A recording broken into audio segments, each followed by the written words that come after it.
Hello, my name is Stephen Gainey and I'm the proud superintendent of the Randolph County School System. I come to you today, February 17, from Coleridge Elementary School with some updates about the Randolph County School System. The first item that I'd like to discuss is the COVID-19 vaccine. On February 10, Governor Roy Cooper announced that all school system staff members in the state will be eligible for the vaccine starting on February 24. But I want to add a little bit more detail to that. Based on information that I've received, it still could be weeks or even several months after February 24 before everybody will have access to the vaccine due to the limited amount of vaccine available.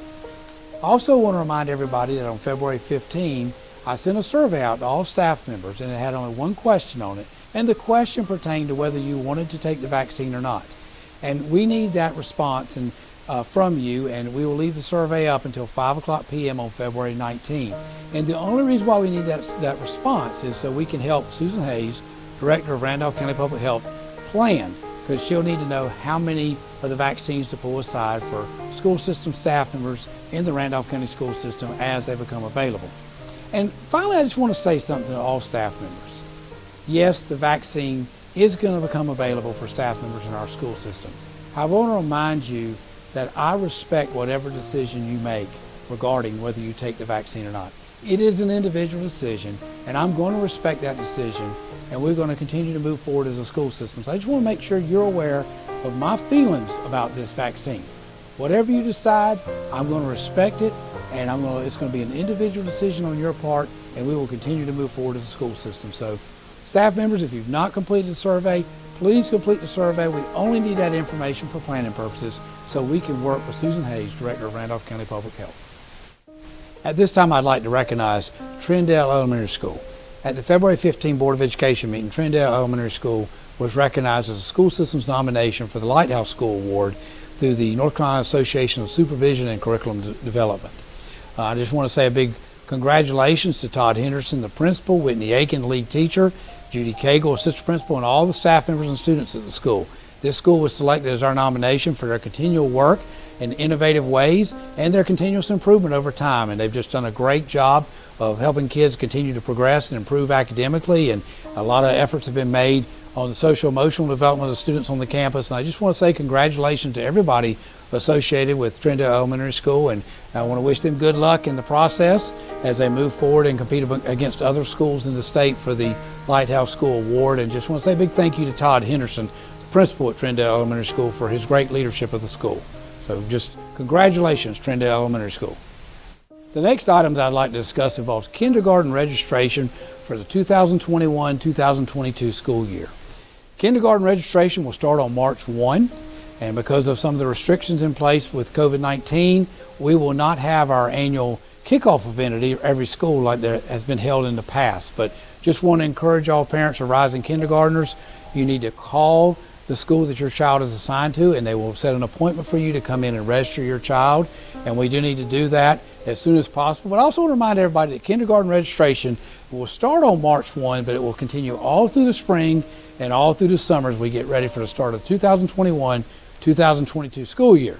However, we really need to get these kindergarten students registered as soon as possible so we can plan appropriately. So parents, those of you who have children already in the system and you have other children coming through that will enter kindergarten next year, please work with your child's school now and get them registered. And for those of you who have not entered our school system yet and your oldest child is getting ready to enter kindergarten, please contact the school that your child is assigned to, and they will set an appointment for you to come in and do the paperwork so we can get your child registered and start making plans to take care of your child next year during the 2021-2022 school year. At this time, I want to talk about a very exciting resource that is now available at our 6 traditional high schools. As everyone knows, with the COVID-19 restrictions, we've not been allowed to have as many fans at the games. So our school system is engaged with a company by the name of Pixelot. And Pixelot is allowing us to broadcast all athletic events in our gyms at the 6 traditional high schools and our football stadiums at the 6 traditional high schools. And we're doing this through the National Federation High School Network. And it's in short, NFHS Network. And if you would like to subscribe to this network so you can access these games, you need to go to the following site, nfhsnetwork.com. And when you get to that site, you'll be able to subscribe, And there is a monthly fee to access this resource, or you can pay an annual fee. And also you'll have to designate which school you want to subscribe under, because what's important about that is that whatever school you subscribe under, they will get a part of the fee you pay, and they'll get that as a resource they can use on their athletic programs down the road. So this is very exciting for our school system. I don't think any of us ever dreamed we would have to rely on this type of resource, but COVID-19 has changed a lot of things as the way we do business, and so this is exciting that we can now broadcast all the athletic events at the high schools in their gyms, as well as the athletic events at these traditional high schools in their football stadiums. So please check this out, and if you have any trouble finding the site or registering or subscribing for this resource, please call your child's high school. As a follow-up to the information that I just shared about Pixelot in relation to high school athletics, I want to share some more exciting news regarding high school athletics in our school system. You may not be aware, but the state championship games in basketball in this state have been played on university campuses for many, many years. In fact, state championship games in high school basketball have not been hosted on high school campuses since 1981. Well, several weeks ago, I received a call from the leadership of the North Carolina High School Athletic Association, and I was asked, would the Randolph County School System be willing to host the state championship basketball games this year? And I didn't even hesitate to say yes. This is an exciting time for our school system. So on March 6th, all the state championship basketball games, girls and boys games, at every classification, 1A, 2A, 3A, and 4A, will be hosted in the Randolph County School System.